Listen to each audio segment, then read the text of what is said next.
All right. Good evening, everybody. It is 7 p.m. in NYC and upstate in the apple farming country of New York, the Empire State. I am Sam Kimball from Crush Wine Experiences. Thank you for joining us on virtual day trip to wine country. In this case, virtual day trip to craft distilling country. We are here for Upstate Vodka, which is small batch, all natural and award-winning vodka. We're headed to a special place in upstate New York, Charlottesville, New York, about 1 hour west of Albany. Population 128 people. And that's Charlottesville without an S, just Charlottesville. It's up in apple farming country and where things are still handcrafted. And our theme is notably and appropriately making 3 go-to cocktails for spring and summer. And to make these drinks, we'll be profiling the Upstate Vodka brand and all of how it's made, what its provenance is, and the fact that it's made 100% with apples makes it quite distinct and special. So welcome one, welcome all. Please ask our guest and myself any questions you have along the way. We will answer questions from the chat. Use the chat to ask any questions or make comments, and we will respond to questions and comments as we go in real time on the fly during the session. Also, if you would, hit the chat right now and let us know where you are tuning in from. We love to see where everybody's located, and we're fortunate to get people from around the country. Thank you so much for joining us. It's great to have the opportunity to profile this amazing craft distilled spirit. And I want to say hello to Nancy from Long Island. I know there's some other people. Brooklyn in the house. Daniela, welcome. So we're getting a few people logging in. Northport, Long Island. Welcome, John. It is a thoroughly New York State audience so far. Hopefully we'll get some geographic diversity. We're very proud of the Empire State and the apples we produce, but we want to spread the gospel around the country. So do let us know where you are tuning in from. So a little bit about Upstate Vodka. It is a wonderful craft spirit. It has the qualities of a super premium vodka, but it is priced very accessibly as opposed to sort of the super premium brands out there like a Grey Goose, for example, or a Kettle One. It's light and it has a really smooth mouthfeel. I mean, an exceptionally smooth mouthfeel, quite delicious. And you're going to hear something really, really interesting from our special guest about his first impressions of Upstate Vodka. It's got a really crisp taste. There's no scent or flavor of apples whatsoever. Just a really clean, refreshing tasting vodka. I like it simple on the rocks, but I also love making cocktails out of it. And you might ask, why is there this vodka that's made entirely from apples? And the fact of the matter is, as it so happens, New York State, the state fruit in New York, which is a large agricultural state, in fact, is the apple. New York State apple farms harvest a massive quantity and amount of apples, 29.5 million bushels of apples in New York State every year, making New York the second largest apple producing state in the US. And as a point of trivia, for those of you who might be wondering, the reason that NYC is called the Big Apple is because New York State has for over 100 years been known for apple production. So the city, being the biggest population center, is called the Big Apple. A few fun facts. New York State apples are grown across 55,000 acres. Most of them are upstate New York and in the Hudson Valley too. They're grown in 6, production areas or districts around the state, which are the Champlain Valley, the Eastern Hudson Valley, Western Hudson Valley, Central New York, Lake Country, and the Niagara Frontier region. There are 600 plus apple farms producing and growing apples in the state of New York. And Upstate Vodka, the spirit that we're profiling tonight, is not only made 100% from apples, but is also 100% handcrafted. So this is not a factory-made spirit. This is a handcrafted spirit. It takes 4 times longer to make vodka with apples versus making it with corn or grain. So it really is a craft, a labor of love. And what's more, Upstate Vodka is certified gluten-free. It's also certified kosher. Last thing, Upstate Vodka has the largest still. That's the thing you make a distilled spirit in. It has the largest still for making spirits in the entire state of New York. And if that doesn't sound like much, think of this. There are 190 plus distilleries in the state of New York. And this is the largest still. You can actually see the still in my background right now. It's absolutely massive. So this evening, we are going to travel to Charlottesville, New York. Again, no S, Charlottesville, not like Virginia.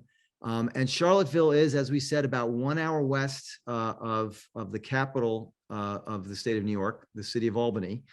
And I thought it would be fun to take a look at a video that kind of summarizes the Upstate Vodka story. So let's do that. Let's do that now. This is a cool video. You'll get to meet some of the folks who are part of the Upstate Vodka team.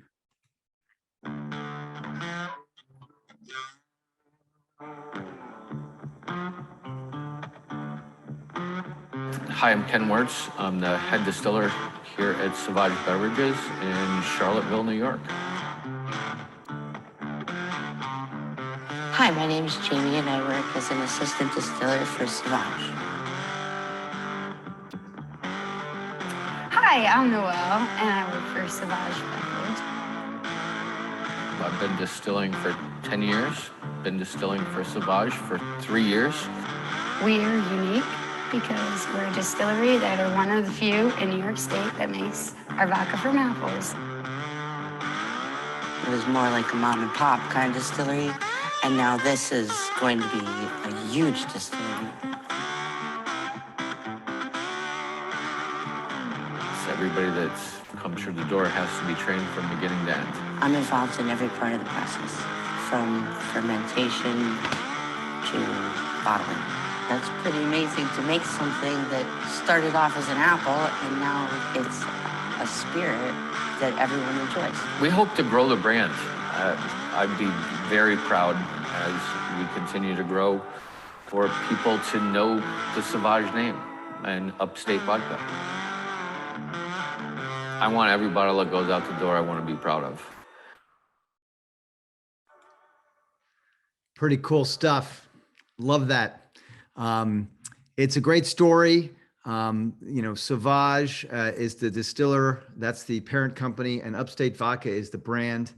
And we're going to learn a lot more about it. We're going to make some really cool cocktails as well this evening. I want to welcome some non-New Yorkers, Kathy from Western Massachusetts, Brian, Ann Arbor, Michigan. Welcome, guys. You're in good company. And Nancy is drinking a martini now with apple vodka. Really good. Nancy, which apple vodka is it? Let us know in the chat. All right. So let's take a look just at the map. I like to be able to put us on the map in terms of geographically where we are. Let's take a look here at upstate New York. Way up there, we're a good, hour west of Albany. So it's about a 3 or 4 hour drive from New York City. And this is a little bit in my background here. You can see a little bit of the location, some of the buildings that house the distillery. And we mentioned the still being the largest in New York State. That's the still in my background there. So without further ado, I would like to introduce our special guest for the evening, Will Hadjigeorgalis. Will is the brand ambassador and in-house mixologist at Upstate Vodka. And he's a veteran of the craft spirits world. Will, welcome. It is so great having you with us this evening. Thanks, Sam. I'm happy to be here. Where does this broadcast find you? I'm in my kitchen in Brooklyn, in Bed-Stuy. Excellent. Well, we're excited to be visiting with you again. Back in early December, just as the holidays were upon us, we did our first visit with Upstate Vodka, and you made some amazing cocktails. You even got me, who's the clumsiest cocktail maker in the world, to make them reasonably well, not as well as you did. And so I'm delighted to be back. I have to ask you, and I mentioned this in my intro, when you first encountered Upstate Vodka, as a spirits professional, what was your first impression? So before I tasted it, I was approached and I was just like, okay, yeah, vodka, whatever. Like by definition, it's supposed to be flavorless. And I was like, let me try it. And I tasted it and I was just like overwhelmed. It was literally like the best vodka I've ever tasted in my entire life. I immediately reached out to the owner. I was like, I want to start selling this for you. It's so good. It has an amazing mouthfeel. It's so smooth. It's almost creamy. It's amazing. It's by far it is the best vodka I've ever tasted. Yeah, that was now, and I'm not a craft spirits professional. I had the same reaction. I was like, wow, the mouthfeel, the smoothness of this, and it does have flavor. It's not apple. It has its own distinct characteristics. And but I was blown away by the mouthfeel and how smooth and light this vodka is. How many apples does it take to make one bottle of Upstate Vodka? About 75. So it's like 70 to 80. Yeah. And I mean, that's a lot of apple. And these are not little baby apples. These are full-size apples. Well, it's a mix of different types of apples too. So it's traditional apples as well as like more like baking type apples, like the sour ones, the ones you normally eat. They're cider apples, if you will. And those particular apples actually add a lot of, the reason it has a great mouthfeel is one, the very extra long fermentation process produces a lot of organic compounds, and that's why it's very flavorful. But then the apples that we use, the ones that are a little bit more bitter, actually have, those are from tannins, just like you do in wine. So if you think about like a California Cabernet and how it has like this amazing full body mouthfeel, and then like a Pinot Noir, which has a very thin skin and it's almost, very thin when you drink it. So the reason that we have this amazing mouthfeel and it feels creamy and smooth like that is because of the tannins of the certain apples that we use. Interesting. Well, and certainly those of us in the wine world are very familiar with tannins. Yeah. Being an integral component of red wine. And as far as these drinks that we're making, tell us a little bit about, you've been the brand ambassador and working with Upstate for a while now. We're doing the espresso martini, we're doing watermelon cooler and blackberry basil crush tonight, which are amazing, all of them.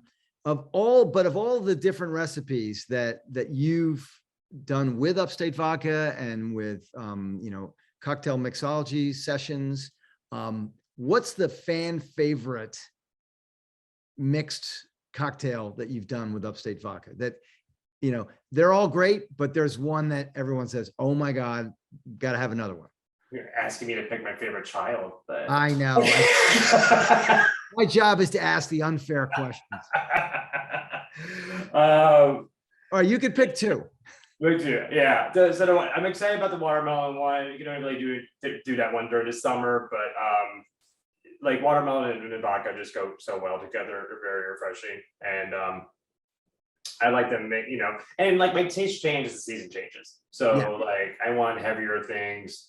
during the winter, they want it lighter. So like we're doing espresso martini just because espresso martinis are actually one of the most popular vodka cocktails on the planet. And like, I always love caffeine. I love coffee. It like can't go wrong when you have alcohol and coffee mixed together. Just the best of both worlds.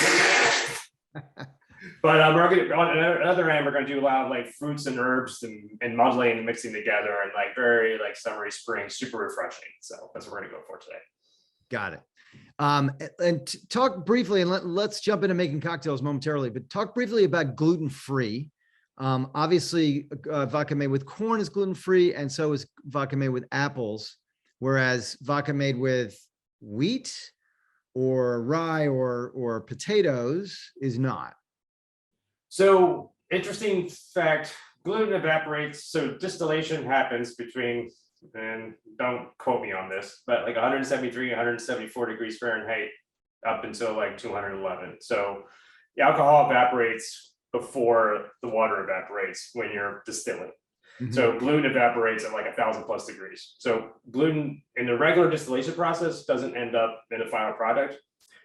But in the US, you cannot legally call something gluten-free unless it's made from, unless it's been certified gluten-free and it's made from a gluten-free product. So made from apples or made from corn, which already is in the grain.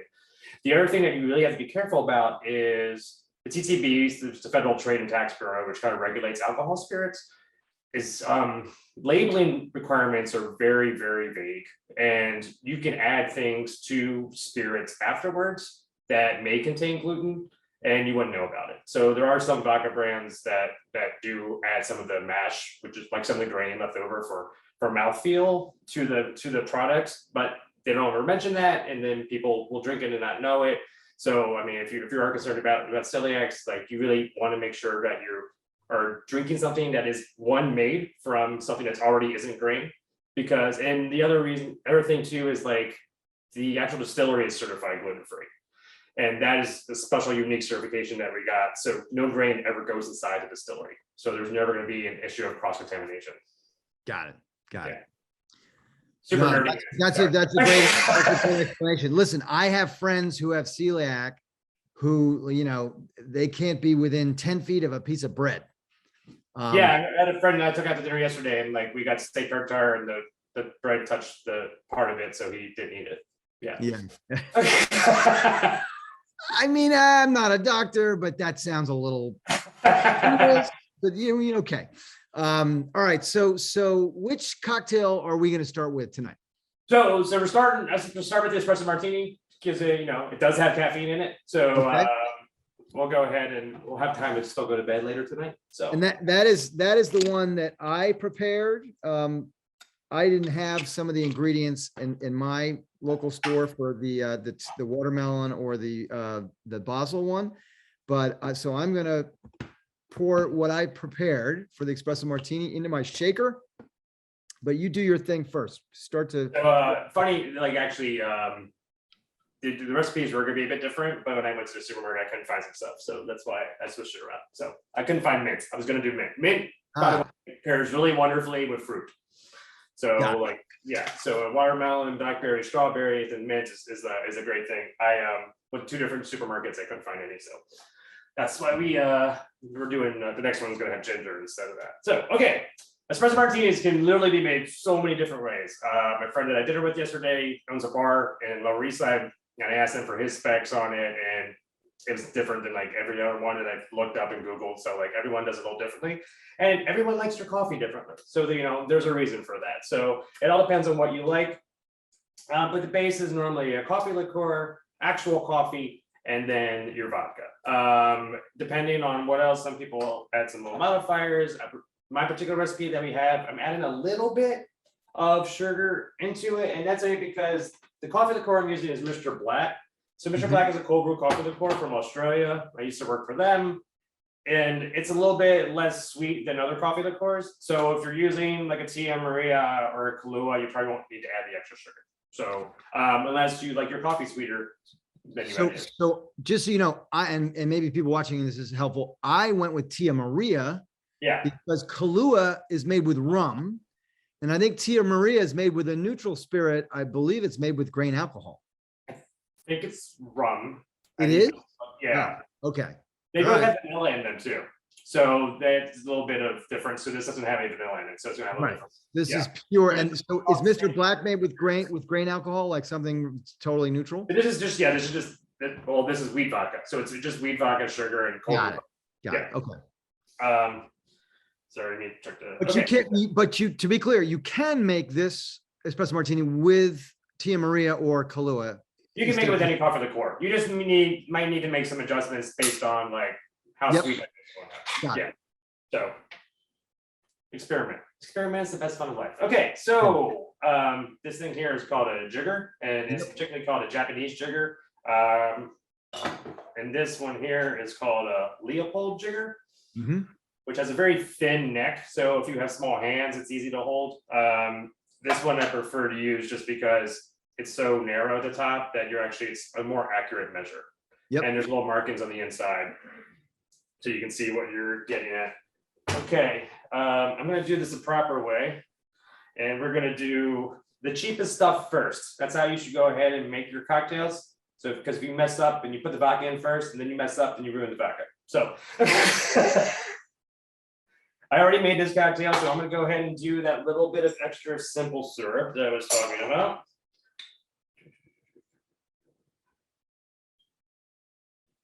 And then we're gonna do 1 ounce of whatever coffee liqueur you end up using.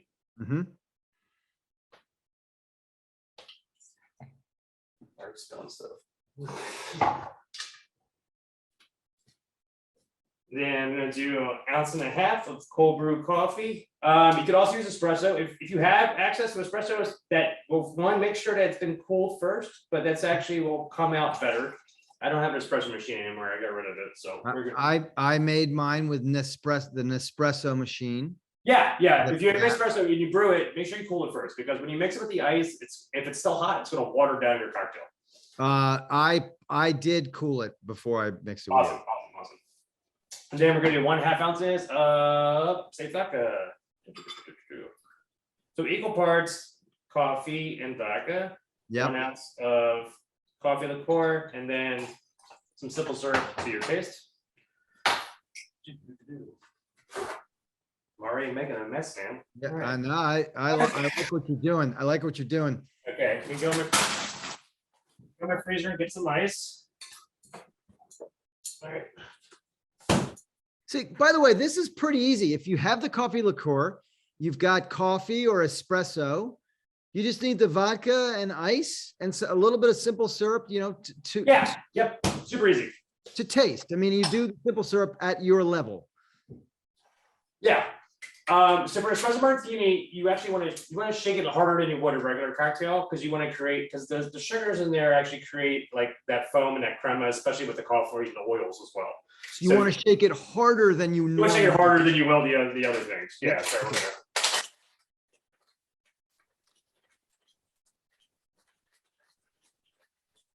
So, well,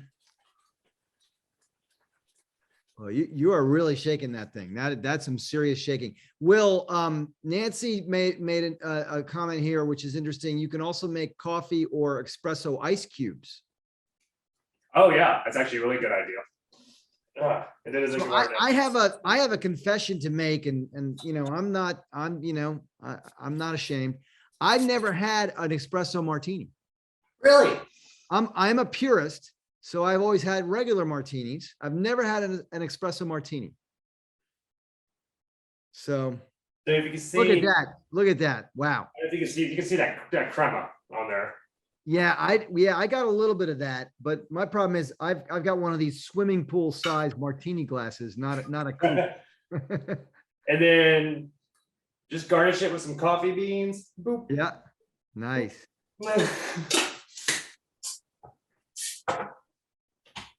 And there you guys go. Salute. Cheers. Oh, Wow, that's really good. I might have to start getting espresso martinis. It is, it's a wonderful go-to. You'll see it in a lot of high-end cocktail bars. It is like almost a staple. So I mean, here's my problems. I'm a bit of a caffeine wimp. So, Oh. so I don't do caffeine after about 3 o'clock in the afternoon. The other thing with Mr. Black, I don't know about the other coffee liqueurs because I used to work for Mr. Black. So Mr. Black, 1 ounce of Mr. Black has 33 milligrams of caffeine. So like 3 ounces is an entire cup of coffee. And I didn't know that when I first started selling it. And I was at home making cocktails and then drinking it. And then I was like, why am I up all night? I can't go to sleep. I don't understand. But I got to tell you, this is delicious. Really, really good. Wow. I think we found a new drink in the Kimball household. Just gonna rinse off real quick there. I love it. Maybe this will be a breakfast beverage. Yes, it's perfect. I mean, it's great for brunch. Great for brunch. Yeah, exactly. Yeah. Exactly. I love it. I love it. All right. So that was the espresso martini. Any questions from the group? Nancy, it sounds like you are a veteran of making the espresso martini. I don't know if anybody else is a fan, but let us know any tips or methods that you use and to share. Nancy loves them. I love them, and I just had my first one. Can you believe it? Excellent. All right, so we're going to move on to the watermelon cooler. Yes. Excellent. Okay. So these next two cocktails we're going to muddle. So these will be classic spring and summer cocktails. Yes. Yeah. So I happen to have muddlers because a lot of brands gave me some free ones. This is a free one I got from somebody. But if you don't have a muddler at home, because what you're going to do when you muddle, it's going to be it's going to go like push down and twist. Yep. On the things that we put in there. We'll go through that. If you don't have a muddler though, you can literally I got a whisk and it's got the same end on it. So it's just that's very clever. But you just need something that you can break stuff up with. Right.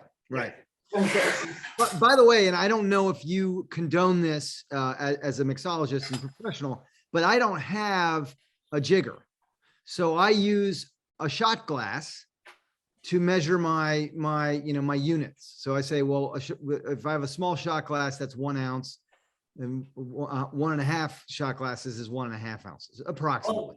So I do recommend investing in a jigger. You can get them on Amazon. They're maybe $12 or something. Because shot glasses aren't necessarily the size that you think they are. So are they bigger or smaller? Say again? Are they bigger or smaller than you think they are? They're bigger. Yeah. They're bigger. Okay. Yeah.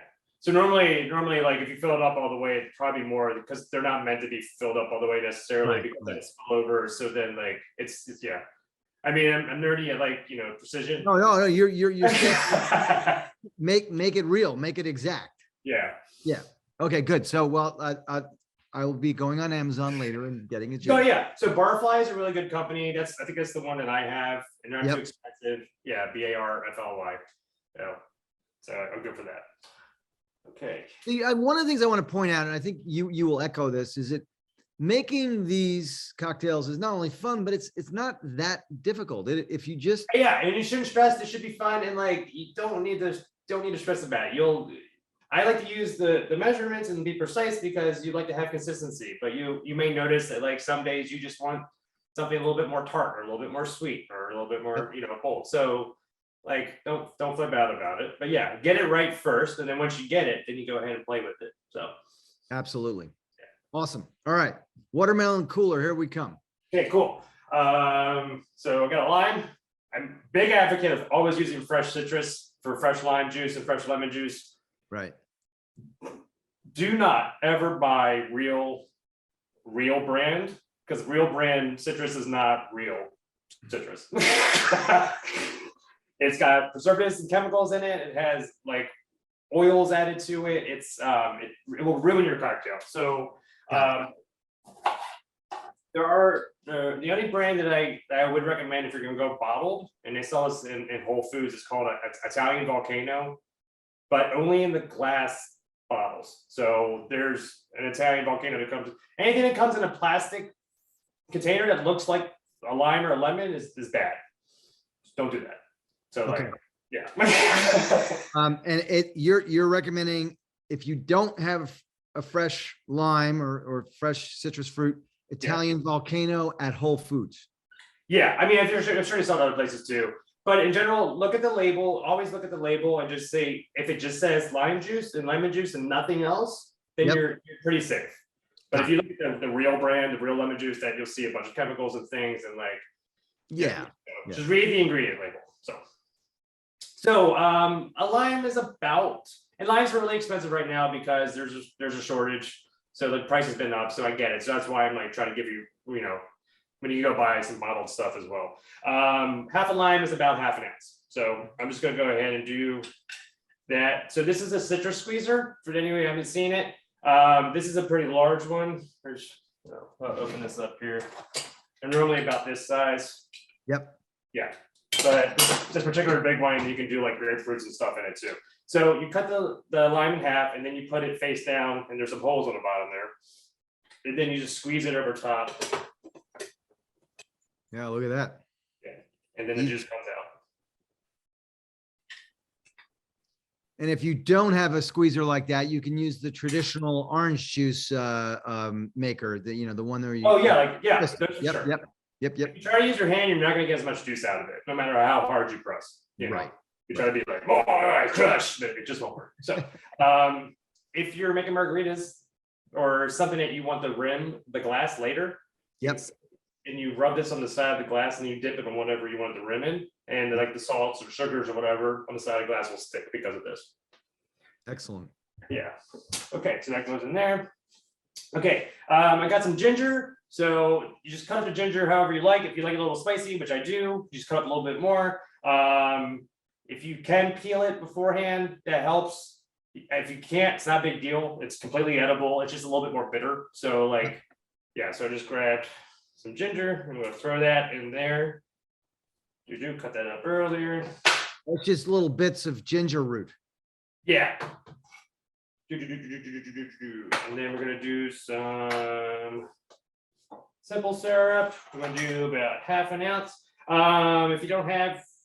If you want to know how to make simple syrup, it's very, very easy. Standard is just 1 cup of sugar and 1 cup of boiling water. So put them together, stir it until it dissolves. So you can make it stronger if you want. Okay. So we got this. So what we're going to do now is try to break down the ginger pieces, and we're going to press and twist and press and twist and press and twist, because we want all the flavors to come out into that. So you're basically crushing the ginger now to release. Yeah, because I want to get the ginger into small pieces as possible before I throw the watermelon in there, because watermelon I won't be able to break down the ginger as well. Okay, yep. Now watermelon, I just buy chunks at a bodega, honestly, but I just bought a mini watermelon. And we're gonna do, let's see. I mean, I waited if anybody wants to know. It was about 2 ounces, but just a chunk. I don't know, it's like a palm of your hand. One large chunk. Yep. Yeah. As you're gonna break that down too. And the beauty of watermelon is it's mostly water, ergo the name. So it won't clog up your drink too much.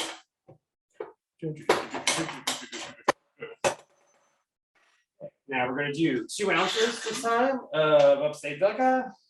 Yep.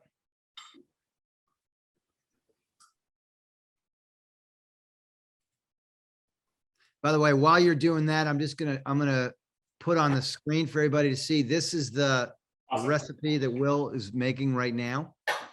2 ounces of Upstate Vodka, half an ounce of simple syrup, half an ounce of lime juice, and then the 1 large chunk of watermelon and the ginger slices or bits that are chopped, and then muddling everything and adding the vodka. And Will's about to do the ceremonial shake of this, and there you're about to have it. So, and you put this one over ice in a highball glass. Yes. I prefer, I always use fresh ice.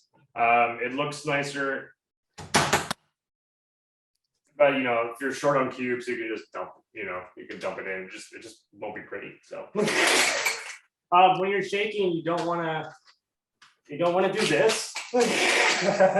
You actually want to create like a centrifugal force so that the ice spins in circles instead of going back and forth. If the ice goes back and forth, then it breaks up easier. You get more ice chips in your drink, and then they get in your mouth. It's not a good sensation. So you kind of go like a choo-choo train. Yeah. Then you do that fast.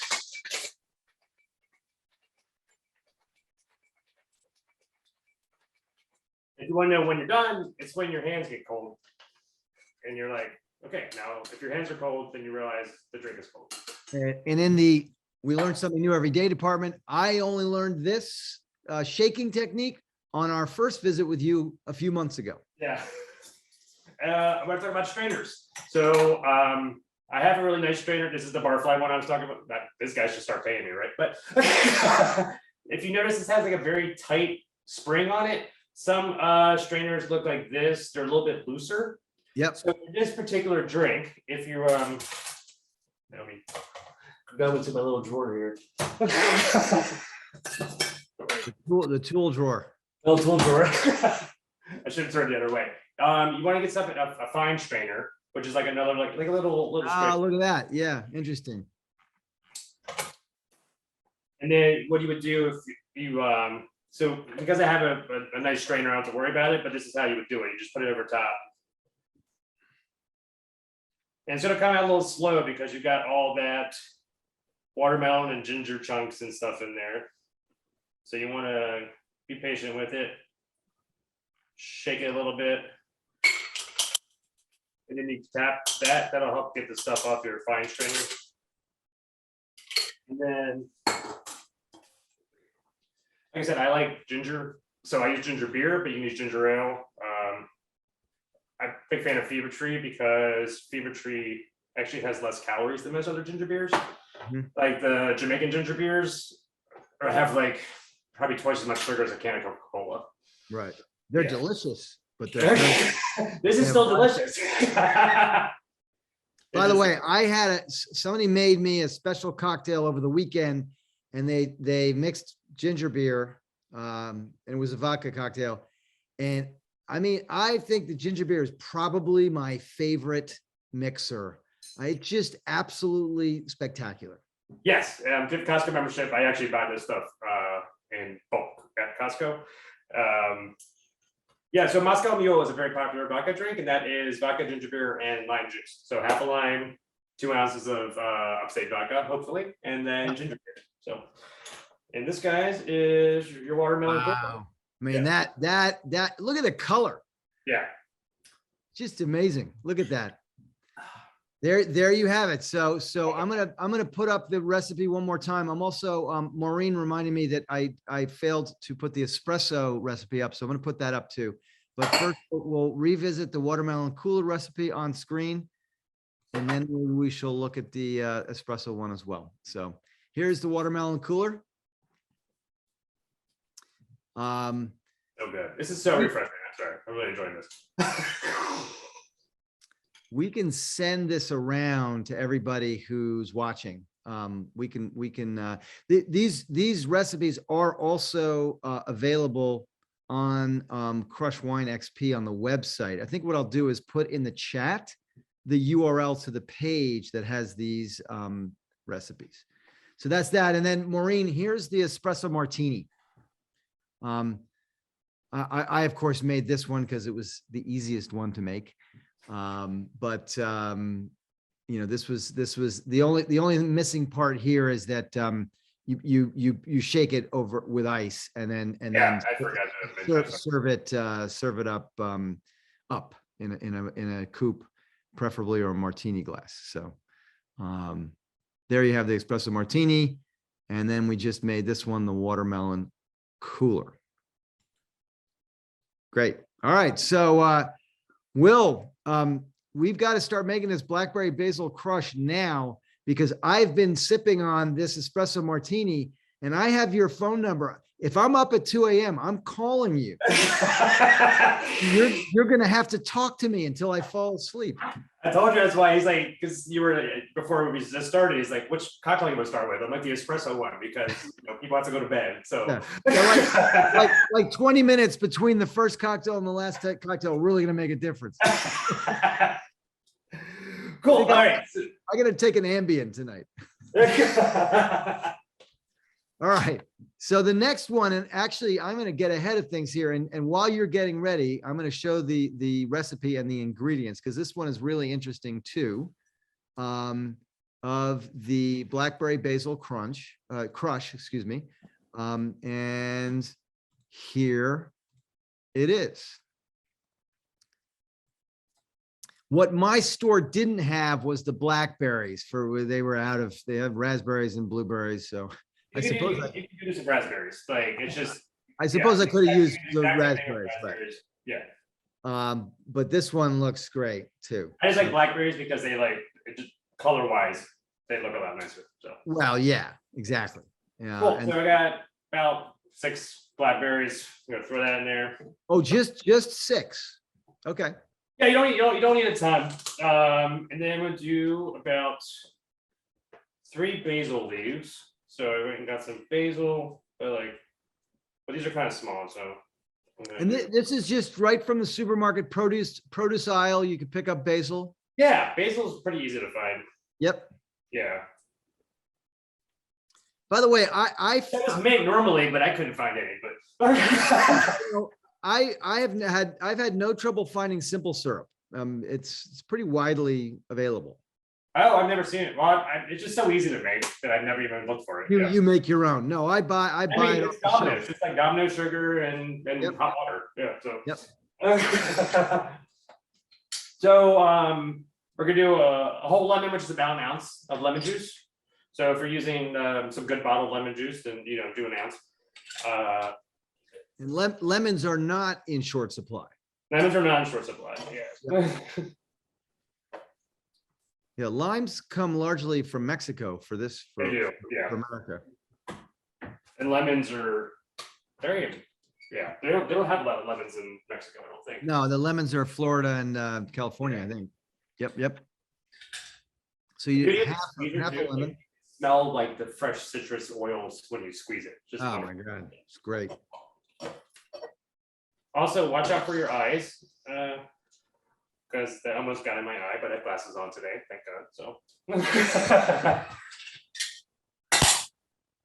All right.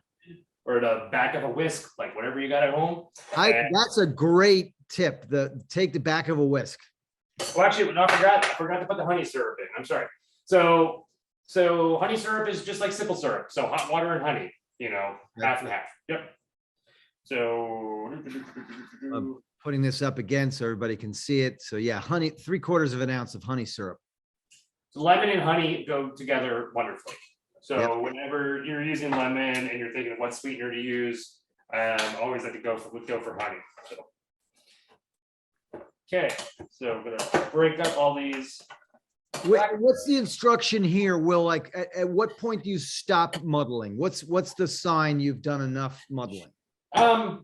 When you've kind of smashed them into Just little, like I can't really give show up well on the camera. No, but look, it's like a paste, basically, almost. Yeah. I mean, it's gonna be. because there's so much liquid in here, it's gonna be like a soup almost. Yep. So, yeah. So you just don't want to see any whole berries.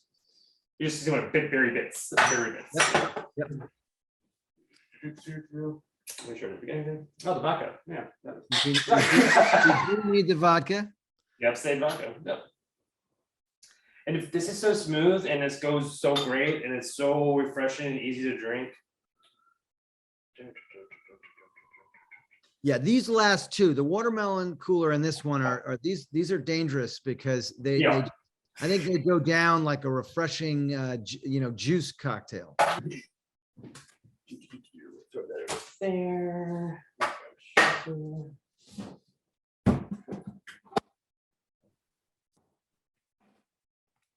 Ice cube wise, I'm gonna use about 3, like regular good old ice cubes. You don't want to use a ton of ice cubes, just waters it down.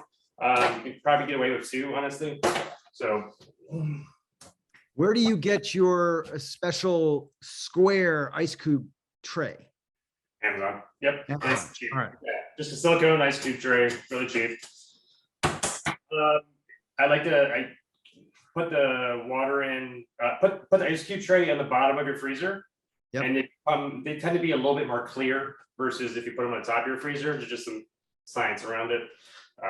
And fun science fact, if you boil the water first and then put it in, because there's silicone trays, so you can put boiling water into them. I mean, be careful, but you can put them into the freezer, they'll actually freeze quicker because the molecules heating are moving faster, and therefore it actually freezes faster, which doesn't seem to make sense, but it does. That is true. That is a law of physics. And Nancy says hot water does make clear ice cubes as well. Yeah. Notice the shaking technique, guys. That's how you do it. That's And then when you get cold, you can do it. I don't have this. Hold on. The best part is when you want to look really cool for friends, when you do the double shake, and then you're just like, everyone's impressed. So again, this has a lot of fruit bits in it. So if you don't have, what do I do with my strainer? All right. There it is. If you don't have a fine strainer, if you don't have like a tight strainer like I do, use a fine strainer as well. Yep. This comes out. Look at that color. Yeah. Amazing. Great color. These are a bit messy to clean up, I'm not gonna lie, but they're so good. Well, and also you can double or triple or quadruple up these quantities and make a batch of these cocktails. And I love the garnish with like actual fresh herbs. Whenever you're using fresh herbs, just give them a light smack on your hand there, and that releases the essential oils. Look at that. Wow. There you go. Presto summer drink. Summer And so, cocktail. yeah, so when like right now, I can smell the basil from here. Yeah. So like, it's gonna taste it, From having slapped it on your wrist. yeah. So mint, any fresh herbs. When you're going to use them as a garnish, you just slap them on your hand, slap them on your wrist, and that'll release the essential oils. And then, like when people go to drink it, their nose will be near it, and they'll get those flavors and smells. So Great stuff. All right, so one more time, I put up the blackberry basil crush recipe, and what I'm also going to do is in the chat, I am going to make the web page available. The link, if you hit the chat now, you'll see a link to the web page on Crush Wine XP that has these wonderful recipes that Will put together for us for these drinks. And if anybody is curious and would like to and has not had or wants to get Upstate Vodka for home and for the spring and summer season, this is how you get it. drinksauvage.com. If you use that promo code, it's $5 off, no matter whether you order one or more bottles. And if you do order 2 bottles, it's complimentary shipping, which is a big deal because shipping can be 15 or 20 bucks or more, depending on where you're located. The price of each bottle is about $25, $26. It depends on what state you're in.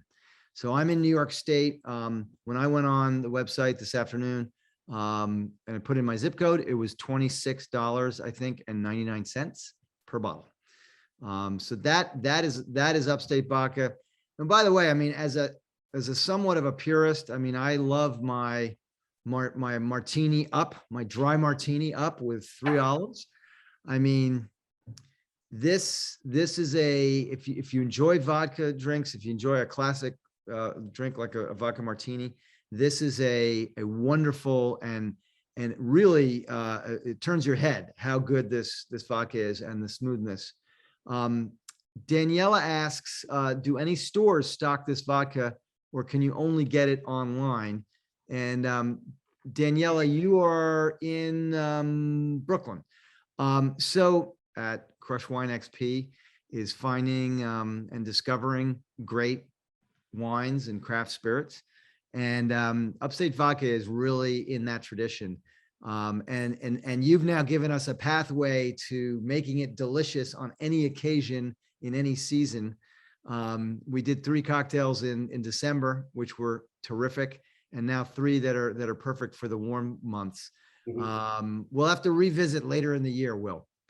Yeah, definitely. So yeah, for summer, fruit and herbs and sweetener and Upstate Vodka, and you're good to go. Exactly. Well, thank you so much. And thank you everybody for tuning in. Join us next week. We are doing a North Fork doubleheader with 2 wineries from the North Fork and a very talented winemaker who works for both of them. So join us for Sparkling Point and Rockwell Wines with Andrew Rockwell, who's amazing. And that's next Wednesday, the 18th. We'll hopefully see you guys then. And in the meantime, stay safe and enjoy. Will, thank you. We'll see you soon. Bye, guys. Take care, everybody. Okay. Bye-bye.